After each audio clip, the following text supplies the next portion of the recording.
Ei, Growlover, está no ar mais um Gente Dá Trabalho, o podcast da Grow, que conecta a gestão de pessoas com estratégia de negócios. No episódio de hoje, a gente vai falar sobre um tema que mexe com todo empresário e todo colaborador: cargos, salários, carreiras e como fazer essa gestão para retenção, né, com sustentabilidade do negócio. Para essa conversa, eu vou conversar com o Ricardo Monte, com mais de 35 anos de experiência nacional e internacional em planos de carreiras, cargos, salários, em empresas como a Furnas, como Oi, IBM, Coca-Cola. Seja bem-vindo, Ricardo.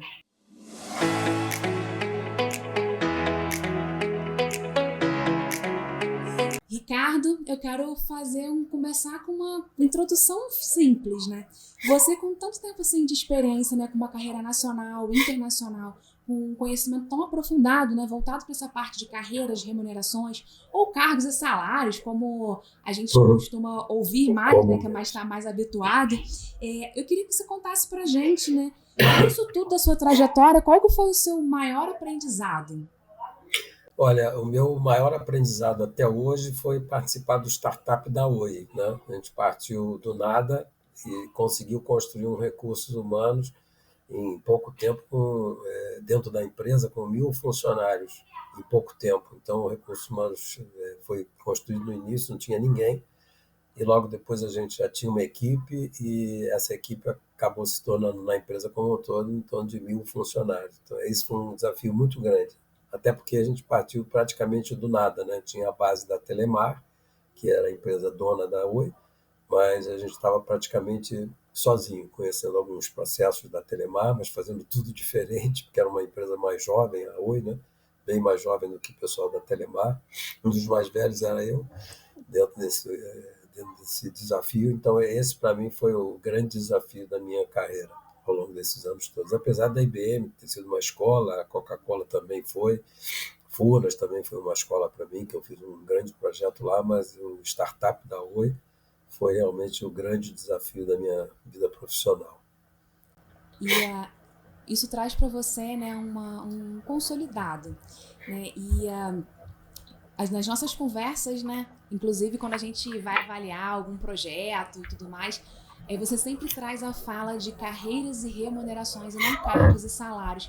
Mas apesar da gente ouvir muito e na visão do empresário, na verdade na voz do empresário, cargos e salários acaba sendo até mais comum de se ouvir. Sim. E eu queria que você trouxesse para mim por que carreiras e remunerações e não cargos e salários. Por que você traz essa visão diferente? A explicação é relativamente simples, né? Quando a gente fala de cargos e salários, você está olhando basicamente a parte dos cargos, das atividades, responsabilidade, missão, e os salários que vão ser pagos para aquelas pessoas que estão nos cargos que foram definidos. Quando você fala carreiras e remuneração, é muito mais amplo do ponto de vista global, né? Por exemplo, quando a gente fala em remuneração, não está falando só de salário, está falando de variável, está falando de benefícios que entra como remuneração. É o famoso conceito da remuneração total, que engloba salários, variável, benefícios, aqueles que são valorizáveis. Então, e também quando a gente fala só de cargos, num projeto como esse, que a gente sempre desenvolve, a gente não fala só dos cargos, a gente fala das carreiras também. Aqueles cargos terão que tipo de carreira? Júnior, pleno, sênior? Qual é o caminho que cada um vai ter? Então, por isso, por esse motivo, é que eu sempre, já há algum tempo atrás, há muitos anos atrás, comecei a chamar de carreiras e remuneração. Não que eu invalide o processo de cargos e salários, ele existe. Né? Você vai fazer um processo de cargos e salários numa empresa, e ela só quer ver salários e só quer ver descrição de cargo e pesquisa de salário. Aí você pode chamar até de cargo e salário, não vai ver carreira, não vai ver remuneração total, mas a importância da remuneração total, ela hoje, e não é só hoje, há muitos anos, né, ela é fundamental, porque você, olhando as três visões, né, de salário puro, de salário com variável, depois de salário com variável com benefício, você tem realmente uma visão completa do que você paga. Você pode ter um salário que está abaixo do mercado, mas de qualquer forma a tua remuneração variável está acima do mercado. Uma coisa acaba compensando a outra. Então esse é um conceito que já é utilizado, por exemplo, quando eu entrei para a IBM, assumi essa área de remuneração há muitos e muitos anos atrás, a IBM já trabalhava nesse modelo de remuneração total, né? E muitas empresas grandes também já trabalhavam. Quando a gente vai para uma empresa pequena ou média, eles não têm esse conhecimento. Então a gente coloca isso para eles como sendo uma coisa importante. Não é para olhar só o salário, tem que olhar tudo, que é o dinheiro que a empresa gasta com os seus colaboradores, não só no salário, quanto no variável, quanto nos benefícios, que são valorizáveis, evidentemente, né? Então é por isso que a gente abraçou essa causa de carreiras e remuneração, muito mais do que cargos e salários. Perfeito. E você também, né, atuou e atua ainda como diretor de projetos na PBS e também na Grow agora, né? Porque a parte de RH da PBS veio toda via Grow. E a Grow ela entra como uma parceira estratégica ali de pequenas e médias empresas. E aí eu queria que você trouxesse para a gente dessa sua experiência, né? Não só em empresas privadas, mas como consultor, né? Você já atua como consultor em desenvolvendo projetos customizados ali de carreiras e remunerações para empresas de diversos tamanhos já há algum tempo. E aí, nessa sua experiência, quais são os principais desafios que uma pequena, uma média empresa encontram na definição de um plano de cargos, salários ou carreiras e remunerações? Eu vou citar aqui alguns, né, uns 2 ou 3 que são importantes que eu vejo, porque tem muitos, mas esses são, para mim, os mais importantes. Primeiro é a falta de estrutura, no caso, ter uma estrutura organizacional definida e seus processos também, né? Isso impacta muito quando você vai tentar fazer um projeto como esse. Evidentemente, quando a gente entra no projeto, a gente desenvolve isso, não processos em si, mas entende um pouco dos processos. Mas quando a empresa não tem, isso acaba barrando ela, porque ela não consegue seguir adiante, né? Você pode desenvolver um projeto desse internamente, ou através de alguma pessoa que tem um conhecimento de remuneração, ou externamente através de uma consultoria como a nossa, né? Então, esse é um ponto fundamental para essa parte de carreiras e salários, né? E começar com cargos e salários. Você tem que ter a estrutura, tem que ter os seus processos definidos, senão você não consegue seguir adiante. O segundo ponto que as empresas sempre colocam, o orçamento que elas têm para fazer isso. Sempre você vai ter, como eu falei, alguém internamente que pode fazer, mas essa pessoa vai ser demandada para fazer um projeto, ou externamente, onde você vai ter que investir, fazer um investimento para contratar uma consultoria e fazer o projeto. Então, como essas empresas normalmente pequenas e médias têm um orçamento limitado, às vezes elas ficam barradas nisso aqui. Eu não tenho dinheiro para pagar um projeto de carreiras e remuneração. Então, isso acaba impactando. Graças a Deus, muitas empresas estão tomando essa consciência de que é necessário fazer de uma forma ou de outra, porque senão elas não conseguem crescer, não conseguem evoluir. E uma outra coisa que eu acho muito importante, que ela engloba basicamente tudo, é um conhecimento mais técnico do que é gestão de pessoas. As empresas hoje, principalmente as pequenas e médias, são muito voltadas para resultados, né? Só que quem dá resultados são as pessoas. Então, se você não tratar com algum conhecimento técnico a gestão das pessoas, o que acontece? Isso não vai evoluir, não vai sair do lugar. Então, eu vejo esses 3 pontos mais importantes como desafio das empresas pequenas e médias para superar e poder entrar num projeto como esse. Eu tenho encontrado muitas questões quando vou nas empresas que estão exatamente ligadas a isso aqui. Não tem nada, não tem estrutura, não tem faixa salarial, não tem uma pesquisa. Então, são pontos que acabam fazendo com que a empresa não evolua profissionalmente nessa parte de carreiras e remuneração. Perfeito. E aí, quando a gente pensa num tamanho ideal, eu sou dono de um pequeno negócio ou de um médio negócio e tenho a intenção de estruturar porque eu quero crescer ou porque eu acredito que isso é importante já na fase que eu estou. A partir de quantos funcionários uma empresa ela pode ter um plano de carreiras e remuneração? Ou isso não tem quantidade de funcionários, desde que você esteja disposto ou que você já tenha essa organização de estrutura, que já tenha as informações como você comentou, ou é ideal que tenha X funcionários? Como que isso funciona?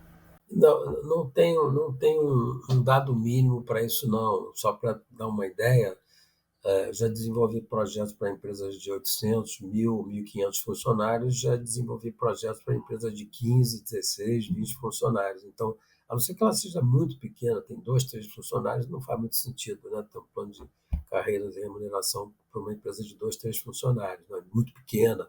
Agora, quando você começa a ter já um volume em torno de 15 a 20 colaboradores, já faz sentido você ter pelo menos um começo aí. Até porque essas empresas, quando têm 10 ou 15 ou 20 colaboradores, elas começam a pensar em crescer. E para crescer, elas precisam ter essa base, né? Talvez no início ela possa ficar ali com um grupo de 10, 15 pessoas, pode controlar facilmente, podem ocorrer questões, né? Como é que eu vou dar salário para as pessoas se eu não conheço pesquisa, se eu não tenho uma faixa? E aí é que começa a necessidade de contratar alguém para fazer um trabalho como esse. Então, não há um limite. Você pode ser de 10, 12, 15 para cima, você consegue fazer alguma coisa, mesmo que seja uma coisa assim bem, bem simples, né? Aí, evidentemente, um projeto de uma empresa de 10, 15 funcionários não vai ser um projeto de uma empresa de 800 funcionários. Aí é bem diferente. Mas dá para fazer, com certeza. Basicamente, fazer carreira, fazer uma pequena pesquisa, buscar algumas informações, estruturar uma pequena faixa salarial. Então, esse limite aí, eu diria que fica mais ou menos a partir de umas 10, 12 pessoas. Eu já fiz, inclusive, projetos para uma empresa com 12 pessoas.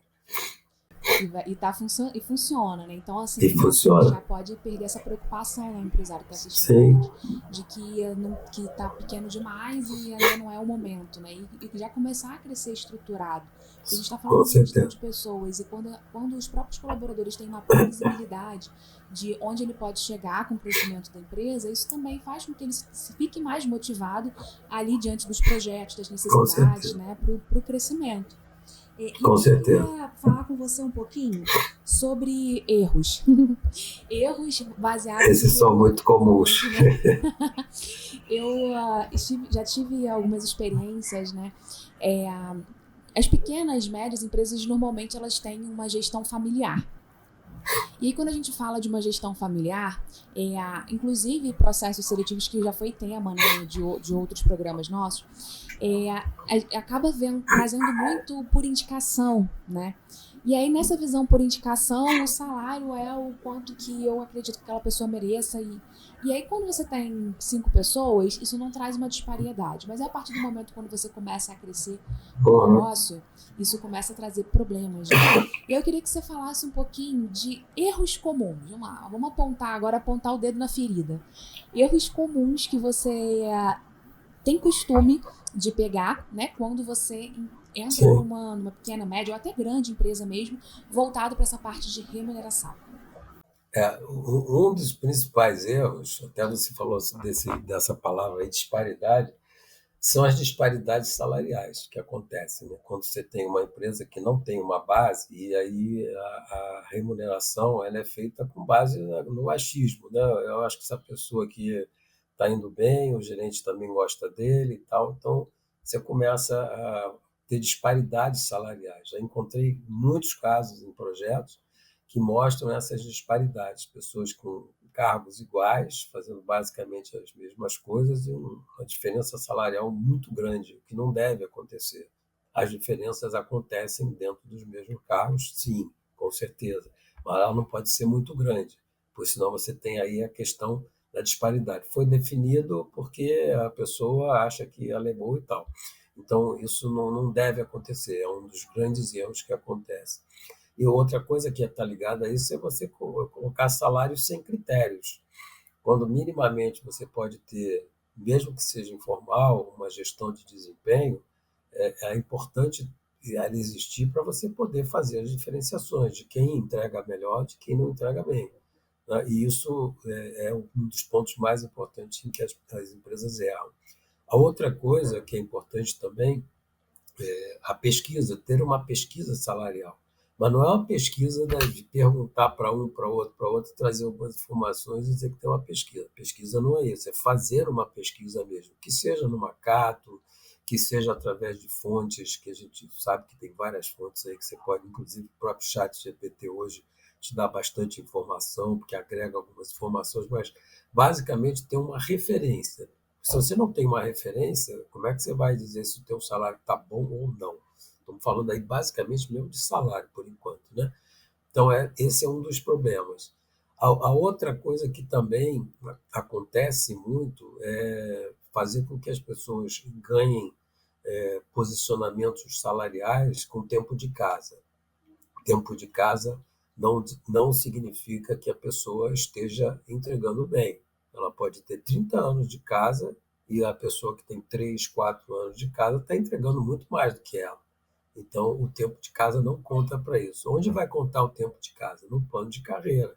Você tem lá experiências, né, que são parâmetros que você usa para as pessoas crescerem dentro da carreira, mas não é para dar aumento salarial ou promoção por tempo de casa. Isso é um dos erros que as empresas cometem de uma forma geral, né? E a outra coisa, como eu já comentei aqui, é a questão do plano de carreira. Se você não tem ou não pensa em ter, ignora um plano de carreiras, como é que a pessoa vai saber qual é o caminho dela, qual é a trilha que ela tem que seguir na empresa para poder crescer? E isso eu posso dizer que é uma das coisas mais importantes num projeto como esse, que as pessoas querem ver, né? Não é saber se o salário está alto, se está baixo, até porque são informações normalmente confidenciais e não são passadas para os colaboradores, de uma maneira geral. Mas, minimamente, o que eles querem saber qual é o caminho dentro dessa empresa. Então, você ignorar um plano de carreiras para os colaboradores é um dos piores erros que podem acontecer, porque eles têm uma expectativa, mas se essa expectativa não é mostrada para eles, qual é o caminho que eu tenho, isso vai por água abaixo. E uma outra coisa que também é muito importante é você não dar atenção a benefícios e recompensas, né? Reconhecimentos. Por quê? Porque o benefício é algo importante na remuneração, é considerado como algo importante na remuneração dentro do conceito que eu já comentei, que é o conceito de remuneração total. Então, se você pensa só no salário, mas esquece o benefício, as pessoas podem ficar felizes com o seu salário, mas totalmente infelizes ou insatisfeitas com os benefícios e até com os reconhecimentos que podem ser feitos, mesmo informais, porque isso gera motivação, né? Você faz um reconhecimento informal, numa sala, numa reunião, elogia alguém ou dá um prêmio pequeno, um jantar, isso é importantíssimo. Então, vou focar aqui só em salário, mas tem que focar na parte de benefícios também, que é um fator assim, de retenção ou de recrutamento, quando você vai recrutar alguém, a pessoa pergunta qual é o plano de benefício que você tem aí lá. Então, não me interessa não, porque eu tenho um maravilhoso na minha empresa, apesar do salário ser um pouco melhor. Então, esses, para mim, são os principais pontos que eu coloco nessa questão dos erros. Tem muito mais erros, né? Mas já vai ficar aqui as 10 horas falando dos erros, mas esses foram os 5 principais que eu anotei aqui. Perfeito. E aí, Rick, você falando, né, sobre esses erros e tudo mais, me faz até pensar, né, porque a gente aqui no Gente Dá Trabalho, o nosso objetivo é sempre trazer esses temas que mostrem o quanto que as pessoas, sim, elas dão trabalho, mas elas também dão muito lucro. Quando a gente pensa nas pessoas, né, ainda existe, infelizmente, na mente de alguns empresários, né, de que o RH, ele ainda é um custo, e não uma fonte de receita pelo fato de não estar diretamente ligado, por exemplo, na venda, né? Enfim. Mas o plano, por exemplo, ter um plano de carreiras, de remunerações estruturados, como você mesmo falou, ele acaba sendo, quando você consegue analisar isso de uma forma completa, né, incluindo até os benefícios, ele acaba sendo um fator de atração, né, dos nossos colaboradores. Sim. E aí, quando a gente pensa, né, não só nesse fator de atração, mas a gente também pensa no fator de retenção e de engajamento, né? E como que a gente pensar em carreiras e em remunerações vai influenciar também na retenção desses colaboradores? Influencia principalmente pela motivação que você gera. Quando você tem um plano de carreiras, né, bem estruturado, tem um modelo de remuneração que seja também bem estruturado, certamente isso impacta na motivação. A gente sabe que motivação com salário, ela, pela pirâmide de Maslow, é a parte de baixo da pirâmide, mas ela é importante, ela não deixa de ser importante. Mas o que as pessoas realmente querem ver é o crescimento, né? Qual é o crescimento que eu tenho nessa empresa? Quais são as minhas oportunidades? E isso já vai para um pouco mais acima da pirâmide de Maslow. Então, a base da pirâmide é o salário, vamos dizer assim. Mas o salário, de uma maneira geral, ele não motiva muito, motiva momentaneamente, né? Você tem um aumento salarial agora, daqui a 2 meses você está batendo na porta do seu gestor para pedir outro. Então, ele motiva por um período. Mas o que motiva aqui mais longo prazo, realmente, é essa parte do crescimento. Como é que eu cresço dentro dessa empresa? Como é que eu me comporto? Quais os requisitos que eu preciso ter para poder crescer? E sempre lembrando, eu acho que isso é importante falar para o público que está ouvindo, você ter um plano de carreiras com requisitos definidos não significa que você vai pular de um cargo para outro só por causa daquilo. O mais importante é você ter duas coisas: o desempenho, a performance, porque se você não tiver performance, você não vai subir, e outro, o desenvolvimento individual. Como é que você está se desenvolvendo ao longo do tempo para poder galgar uma carreira, um cargo acima, vamos dizer assim, né? A outra coisa importante também é que esse trabalho diminui o turnover, porque você acaba retendo as pessoas por mais tempo, por ter um plano de carreiras engajado com toda a parte de remuneração, com promoções, e você, desculpa, tem a capacidade de reduzir um pouco o turnover em função disso, né? E uma outra coisa que também é importante, que eu vejo, é o alinhamento das expectativas da empresa e do colaborador. Tem que ter esse alinhamento, né? A empresa coloca para as pessoas o que elas precisam fazer e essas pessoas vão trabalhar para fazer aquilo que é esperado deles. Então, tem uma junção de expectativas, tanto do colaborador quanto da empresa como um todo. E eu acho que uma das coisas mais importantes é a prática da meritocracia, né? E quando eu falo meritocracia, eu não estou falando só de aumento de mérito, que você vai ter um aumento porque você teve um bom desempenho. Estou falando assim, eu uso até essa expressão promocracia, é onde você vai ter algum tipo de reajuste salarial por você estar sendo promovido. Então, isso, né, do ponto de vista das empresas, você começar a praticar isso, e eu sempre coloco essa questão, para ter meritocracia, evidentemente você tem que ter um modelo, por mais simples que ele seja, de gestão de desempenho, senão você não consegue meritocracia nenhuma, né? Você vai ser na base do eu quero esse aqui vai ter, esse aqui não vai ter. Não é assim que a banda toca, né? Para a maior parte das empresas. Tem que ter algum modelo como esse.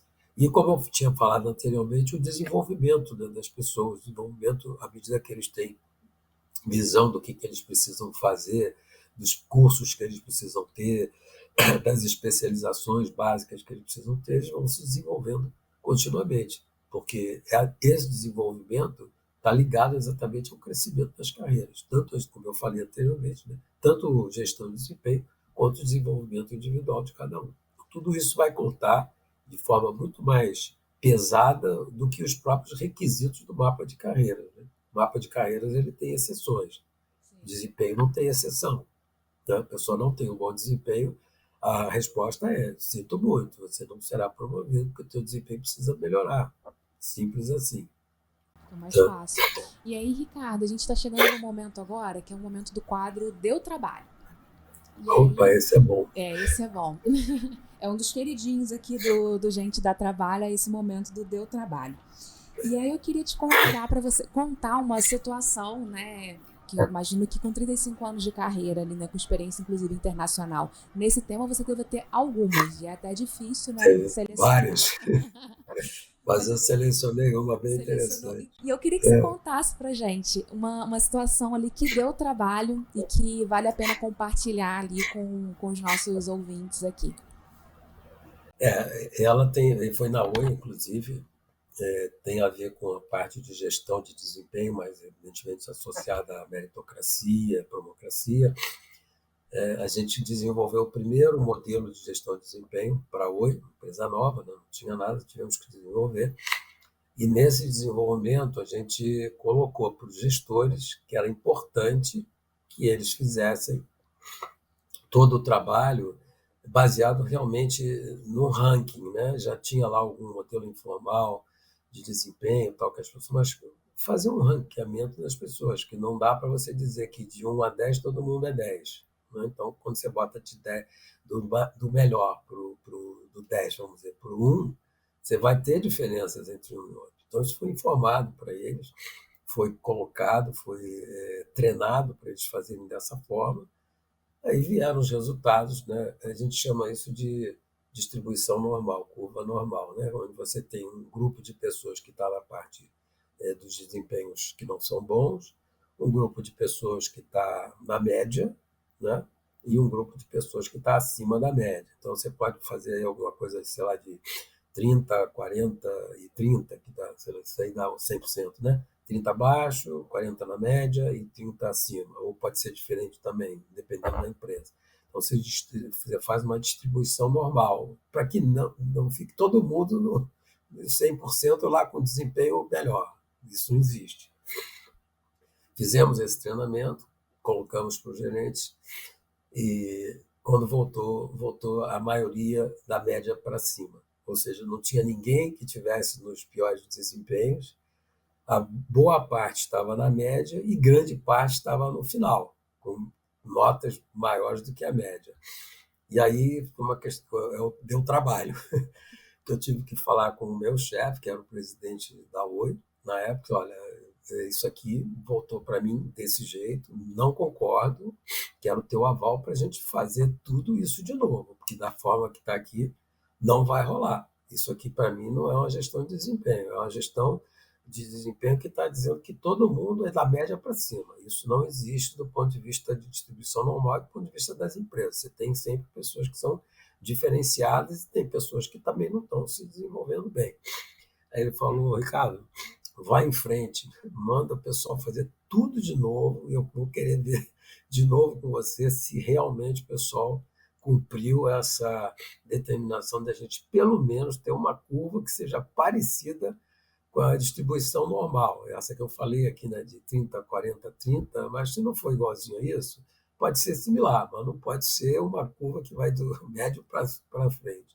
Então, a gente pediu para todas as pessoas, os gestores do caso, refazerem todas as avaliações de cargo, deu trabalho para eles, deu trabalho para a gente, mas funcionou, porque voltou bonitinho, até porque foi um pedido do presidente, né? Então não tinha como ser diferente. E aí a gente ficou com um modelo bem legal, como eu falei, não exatamente igualzinho à curva de distribuição normal, mas muito similar, né? Com pequenas variações, olhando lá quem estava abaixo, quem estava na média e quem estava acima da média. Então foi uma coisa que me marcou muito, pelo trabalho que deu, mas também como experiência, né? De fazer a coisa acontecer da forma correta. Né? Pelo trabalho e pelo retrabalho, né? Porque É o trabalho pelo retrabalho. Teve um retrabalho grande, e eu ainda falei para ele, vai dar um retrabalho grande para as pessoas, para os gestores, mas acho que tem que ser feito, porque se a gente ficar com isso aqui, eu, como recursos humanos, não aceito esse tipo de informação, né? Quebrada, mal sim. feita do jeito que foi feita. Ricardo, eu Então, queria agradecer, né, esse tempo que a gente está aqui juntos, a gente está chegando no finalzinho. Eu queria eu que que você desse um agradeço. recado para a gente rapidinho, assim, de 1 minuto, para aquele empresário que está na dúvida se precisa ou se não precisa de um plano de carreiras e remunerações. Você deixasse esse recadinho final para a gente. O meu recado é que hoje isso é fundamental. A empresa que não tiver algum modelo de carreiras e remuneração, porque o que é que acontece? Isso começa com carreiras e remuneração. Depois ele migra para uma gestão de desempenho. Quando a empresa não tem nada, tem que começar com carreiras e remunerações, evidentemente. Mas eu não posso fazer gestão de desempenho porque vai dar trabalho, vai ter custo e tal, mas minimamente começa com carreira da remuneração. Por quê? Porque nesse momento você vai colocar visualmente todas as informações que você precisa da missão dos cargos, das atividades, e a partir daí você já começa a ter uma hierarquização dos cargos, você começa a pensar numa pesquisa, você começa a pensar num plano de carreiras, então tem uma sequência, né? E depois comunicar isso constantemente para os colaboradores. Então, essa é uma sequência básica. Então, não é nada do outro mundo. Acho que qualquer empresa, como eu falei, 10, 15, 20, 30, 50 funcionários pode fazer. A questão é a importância disso hoje é fundamental para que a empresa possa profissionalizar os seus colaboradores trabalhando num projeto como esse. Muito Esse é o obrigada, meu Ricardo. recado. Nada. Ótimo recado, muito obrigada. E para você que está aqui com a gente até agora, né, e está nessa dúvida se esse é o momento da sua empresa, se não é o momento da sua empresa, ou se é o momento de uma empresa de alguém que você conhece, né, está na hora de compartilhar esse episódio com quem precisa ouvir sobre isso. Porque quem cuida de gente cresce, né, e gente sim dá trabalho, mas a Grow está aqui como uma parceira estratégica para cuidar das pessoas enquanto você cuida do seu negócio e pensa em como ele pode crescer, né? Fica aqui o meu muito obrigado por você estar aqui com a gente até agora e até a próxima.